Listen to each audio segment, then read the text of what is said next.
Subscribe कीजिए हमारे YouTube channel को और बेल आइकन को भी दबाएं टेक्नोलॉजी और ऑनलाइन अर्निंग से रिलेटेड वीडियो सबसे पहले देखने के लिए। क्वेश्चन नंबर 1, फांसी देने के बाद उस रस्सी का क्या होता है।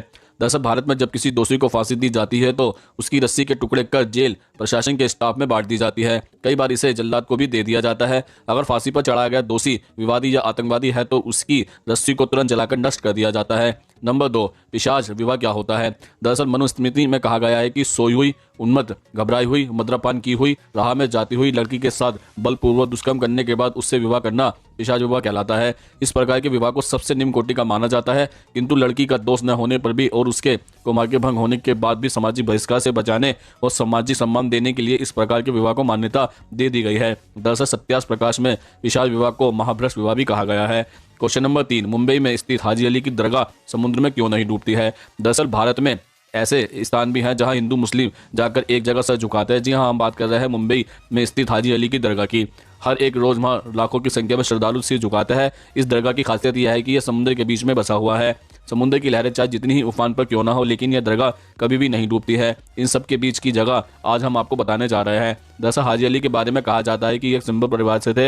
हाजी अली के मक्का की यात्रा के दौरान अपनी पूरी दौलत नेक काम के लिए दान कर दी थी, लेकिन मक्का की यात्रा के दौरान उनकी मौत हो गई थी। कहा जाता है कि उनकी इच्छा थी कि उनकी मौत के बाद उनके शरीर को एक ताबूत में रखकर समुद्र में बहा दिया जाए।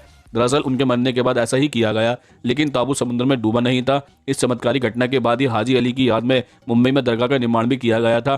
कहते हैं कि आज भी समुद्र के बीचों बीच बने होने के बावजूद भी दरगाह में पानी की एक बूंद भी जाने से कतराती है। क्वेश्चन नंबर 4, सेना की गाड़ियों की नंबर प्लेट सबसे अलग क्यों होती है। दरअसल भारतीय सेना द्वारा प्रयोग किए जाने वाहनों में नंबर प्लेट में सबसे पहले उस वाहन का निर्माण वर्ष अंकित होता है, उसके बाद उसकी यूनिट और रेजिमेंट लिखी होती है, बाद में वाहन का नंबर होता है। गौर करने वाली बात यह है कि हमारी प्राइवेट गाड़ियां व अन्य सरकारी गाड़ियां भारत सरकार द्वारा निर्धारित मूलभूत परिवहन मंत्रालय द्वारा निर्धारित मानकों में ही स्टैंडर्ड्स या फिर रजिस्टर्ड की जाती है, जबकि सेना की गाड़ियां जो होती है वह सेना की कोर में रजिस्टर्ड की जाती है। सेना की गाड़ियां किसी भी प्रकार की कोई टोल टैक्स भी नहीं देती है। टोल नाकों पर लगे हुए बोर्ड्स में आप छूट पाए हुए वाहनों में सेना के वाहनों को भी जरूर देखेंगे। क्वेश्चन नंबर 5, WWE की लड़ाई के बारे में कुछ अनसुने तथ्य क्या है। दरअसल एक सबसे बड़ा सवाल है कि क्या WWE के रिंग में खेले जाने वाले मुकाबले असली होते हैं। अक्सर देखने वाले कहते हैं कि असली होता है, तो कुछ कहता है कि यह नकली होता है, लेकिन लोग कंफ्यूज हो जाता है कि आखिर पिक्चर क्या है। तो चलिए आज हम आपको बता देते हैं इसके बारे में असली बात। दरअसल WWE से बाकायदा राइटर्स जुड़े होता है जो फाइट की स्क्रिप्ट लिखते हैं। हार जीतो पहलवानों के ज्यादातर मूव्स भी तय होता है। अंतर बस यह होता है कि इसमें रीटेक का मौका नहीं होता और रेसलर के पास गलती करने की गुंजाइश भी नहीं होती है।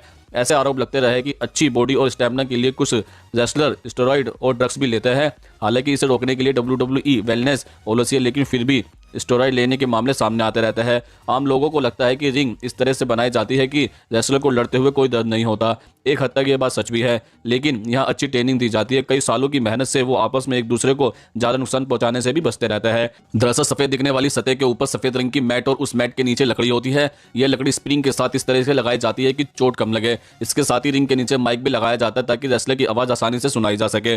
WWE की फाइट्स स्क्रिप्ट होती है, इसलिए रेसलर की फीस भी स्क्रिप्ट और रेसलर की स्टार्ट वैल्यू के आधार पर तय की जाती है। यानी कभी कभी हारने वाले को भी उसके रोल के हिसाब से ज्यादा पैसा मिल जाता है। रेसलिंग में हमेशा हथियारों का प्रयोग होता रहा है। दरअसल 75% हथियार एकदम असली होता है। स्टील चेयर, हथौड़ा, सीढ़ी और बाकी हथियार असली होता है। रेसलर स्केलिंग स्कूल में कई सालों तक इन हथियारों का सही इस्तेमाल सीखते हैं। टेबल्स और चीजें कमजोर होती है ताकि चोट कम लगे। WWE भले ही स्क्रिप्ट हो, लेकिन ऐसे कई वाकयात भी हुए हैं जब रेसलर को चोट लग गई है और वो विकलांग तक भी हो गया है। इसके अलावा ज्यादातर मामलों में खून असली ही होता है।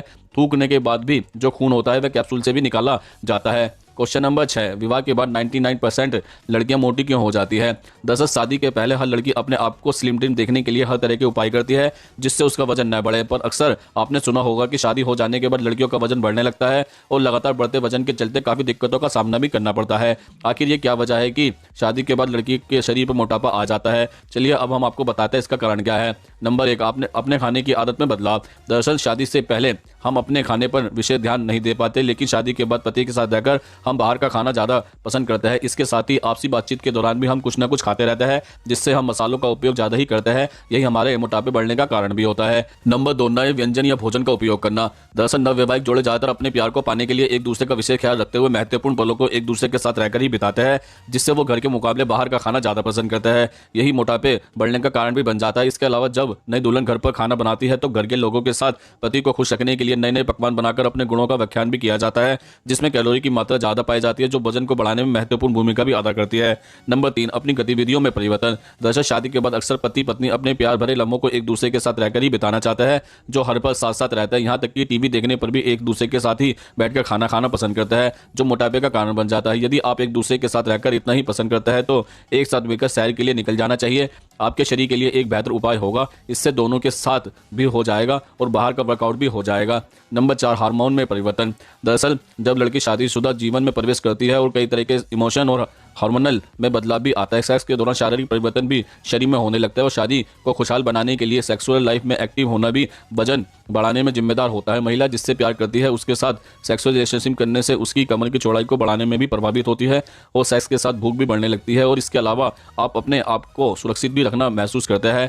नंबर 5, आलसीपन। शादी से पहले जब लड़के सिंगल होती है तो कुछ ना कुछ एक्स्ट्रा काम करती रहती है, पर शादी हो जाने के बाद उसका पूरा ध्यान अपने पति के इंतजार में ही बीत जाता है, जिससे कि लड़कियां आलसी हो जाती है और उनका मोटापा भी बढ़ जाता है। क्वेश्चन नंबर 7, इंटरनेट का मालिक कौन है। दरअसल इंटरनेट सभी आविष्कारों में से सबसे क्रांतिकारी आविष्कार है। इंटरनेट ने हमारी जिंदगी को पूर्ण रूप से बदल कर भी रख दिया है। इंफॉर्मेशन टेक्नोलॉजी में इंटरनेट की जगह जो वैल्यूएबल हुई है वह काबिल तारीफ है। हालांकि हम सब जानते हैं कि हर चीज जिसे पैसे देकर खरीदा जाता है उसका कोई ना कोई मालिक जरूर होता है। ऐसा भी हमने सोचा होगा कि इंटरनेट का कोई मालिक होगा। दरअसल जैसे हमारे कंप्यूटर और फोन पर सुविधा उपलब्ध कराने वाले दुकानदार या सर्विस प्रोवाइडर होता है, जिसे से हम मंथली रिचार्ज या वन टाइम पेमेंट देकर उसका रिचार्ज कराता है, लेकिन सर्विस प्रोवाइडर इसका असली मालिक नहीं होता है। अब हम आपको बताते हैं कि इंटरनेट का मालिक कौन होता है।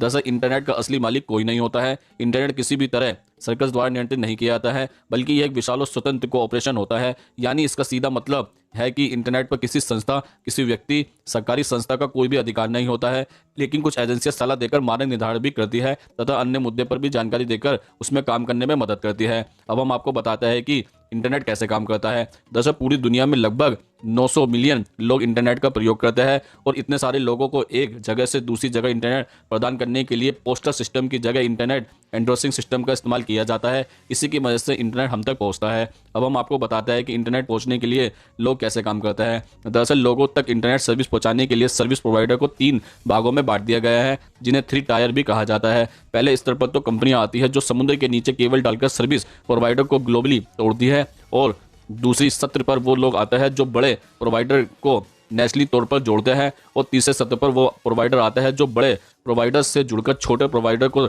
यह सर्विस देता है और यह प्रोडक्ट आम जनता तक इस इंटरनेट सर्विस के द्वारा पहुंचता है। कुल मिलाकर यह माना जाता है कि इंटरनेट का कोई भी मालिक नहीं है। तो दोस्तों, आज हमने आपके द्वारा पूछे जाने वाले प्रश्नों का उत्तर देने की पूरी कोशिश की है। अगर आप भी हमसे कोई प्रश्न पूछना चाहते हैं तो कमेंट्स बॉक्स में लिखकर पूछ सकते हैं, हम उसका उत्तर देने की पूरी कोशिश करेंगे। अगर ये वीडियो आपको पसंद आई हो तो उसको लाइक करें, कमेंट्स करें, ज़्यादा से ज़्यादा शेयर करें और हमारे चैनल को सब्सक्राइब जरूर करें। नमस्कार दोस्तों।